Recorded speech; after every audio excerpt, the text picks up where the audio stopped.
It was a quiet Friday evening at the most expensive restaurant in town. Soft piano music floated through the air while waiters in black ties moved, like shadows between candlelit tables.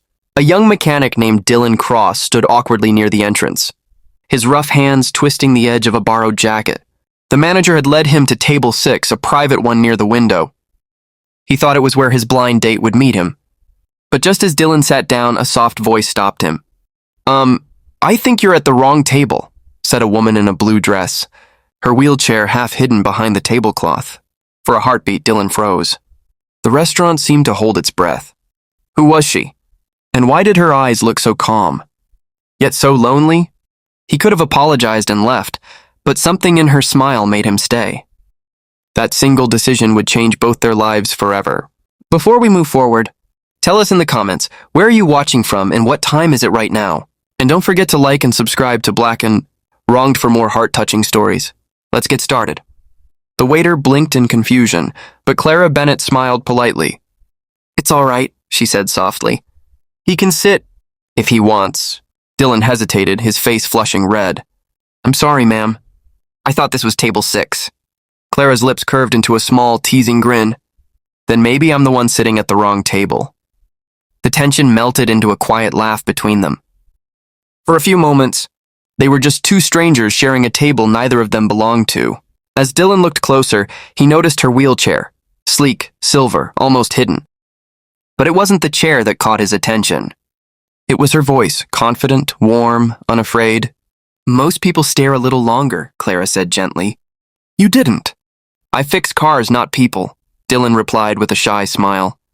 "Besides, you seem perfectly fine to me." Her laughter echoed softly, and for the first time that night, the restaurant didn't feel intimidating anymore. It felt human. Neither of them knew that someone else was watching, a pair of sharp eyes from across the room filled with quiet judgment. The night had just begun. From the corner of the private dining room, Edward Bennett lowered his glass, his jaw tightening. Across the table, his daughter Clara was laughing, really laughing, at something he hadn't seen in months.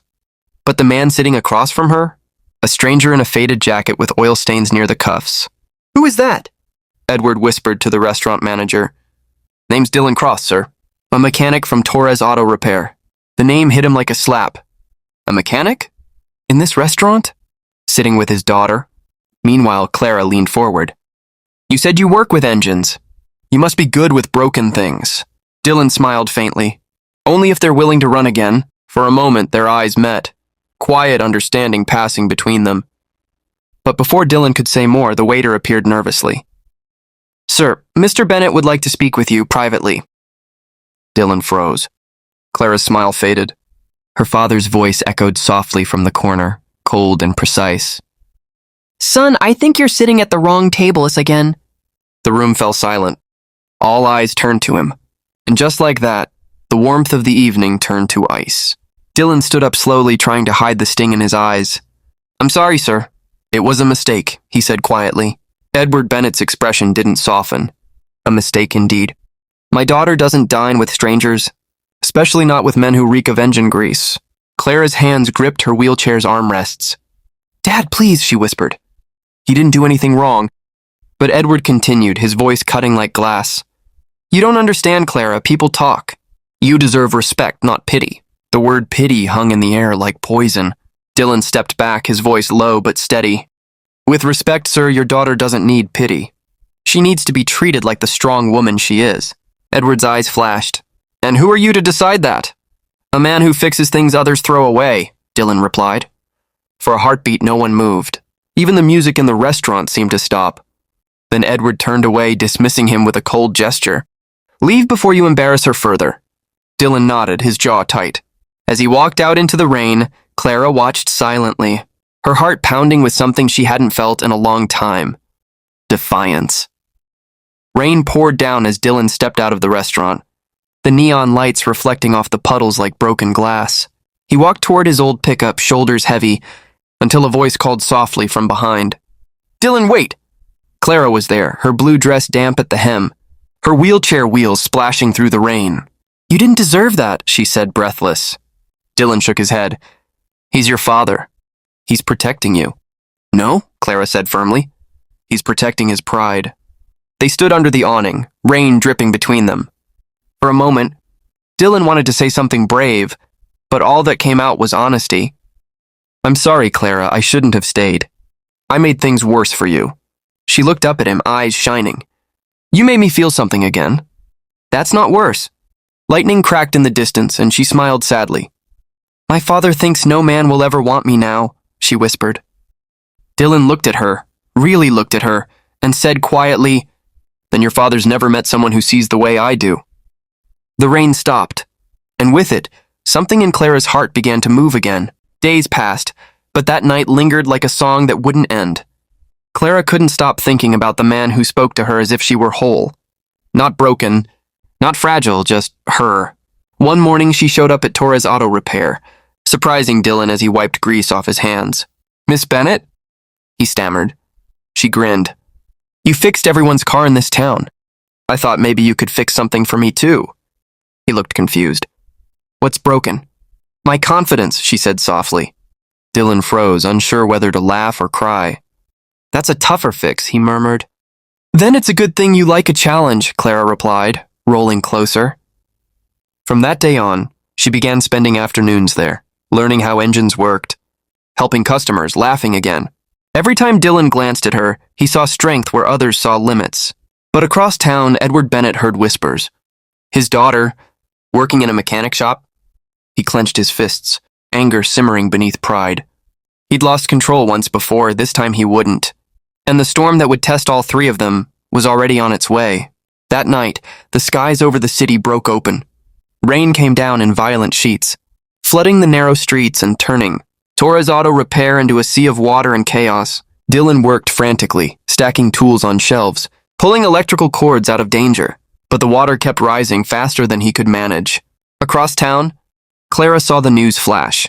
Heavy floods near the industrial district. Without thinking twice, she grabbed her raincoat and rolled out the door, ignoring her father's shouts to stay inside. When she reached the shop, Dylan was knee-deep in water, trying to save his equipment. "Clara, what are you doing here?" he shouted over the storm. "Helping you," she yelled back. She directed people, called in volunteers, and used her coding skills to log everything that needed repair. Her voice cut through the storm like a commander's, sharp, steady, fearless. When Edward Bennett finally arrived, breathless and drenched, he froze. There was his daughter, soaked, muddy, but radiant, leading the entire operation. And for the first time, he didn't see the wheelchair. He saw his daughter. The rain had stopped by dawn, leaving behind silence, heavy, beautiful silence. The garage was a mess, but the crisis was over. Clara sat near the doorway, exhausted yet glowing, her hair damp and her eyes alive with purpose. Edward stood beside Dylan, watching her in awe. "I've spent years treating her like glass," he whispered, trying to protect her from pain, when all she needed was space to be strong. Dylan nodded quietly. "She's never been broken, Mr. Bennett. She just needed someone to believe that." Edward's voice cracked. "And you did." He looked at Dylan, really looked at him, and for the first time the pride melted away, replaced by gratitude. When he approached Clara, she looked up with a teasing smile. "Don't say I told you so," she said softly. Edward laughed, eyes wet. "You didn't have to. You proved it." As the sun broke through the clouds, its golden light washed over them, the kind that feels like forgiveness. In that quiet morning, love wasn't about rescue anymore. It was about respect. A year later, the same restaurant glowed once again under soft candlelight. But this time, Dylan Cross wasn't wearing his old gray shirt. He stood in a navy suit, his hands trembling slightly as he adjusted the flowers on the table by the window.